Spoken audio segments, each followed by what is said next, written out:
Ang tanong ko lang ay, ito naman po ay tungkol sa exorcism. Bakit po ang ibang in-exercise o dinideliverance nagre-react kahit holy and exercise water lang? Yung iba naman sa holy and exercise oil. Yung iba sa iba pang sacramental. Bakit iba-iba ang nire-reactan nila? Spiritual warfare kasi ito at parang boxing. So alam niyo naman sa boxing kung saan mahina ang kalaban, dun talaga titirahan. So may mga fallen angels na hindi nag-react sa holy and exorcised water. Pero grabe ang reaksyon sa holy and exorcised oil. Kaya, batay sa instruction, kung saan siya mag-react, yon ang ulit-ulitin paggamit. May mga bahagi sa prayer na hindi siya mag-react.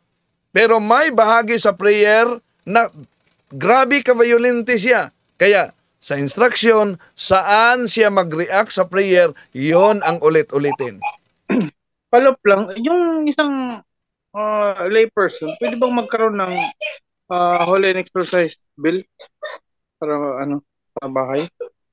Yes, maaari yan na gamitin sa bawat pamilya. Exercise bill. Mataas ang ritual niyan. At gagamitan pa yan ng insinso. Ang isa pang question ko ay, na kapanood ako ni Father Reperger, tapos may tinukoy si Father Reperger na higher faculties ng tao. Ito po ay ang intelligence and wisdom ng tao, at isa pa ang will or free will ng tao. Ang katanungan ko naman ay, ano po ang lower faculties ng isang tao kung meron man?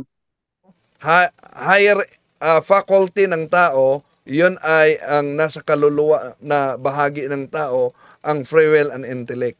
At ano naman yung lower faculty? Yun po ang sight, hearing, smell, taste. Yun po ang faculties natin sa tao, sa ating katawan. Ito po ba kasama yung imagination tsaka dreams?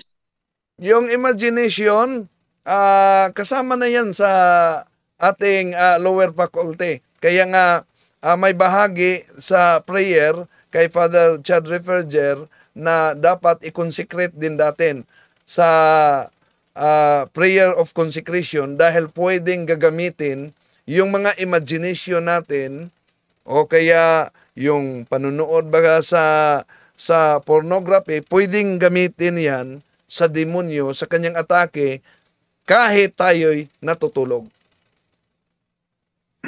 Okay po. Maraming salamat po. God bless us all.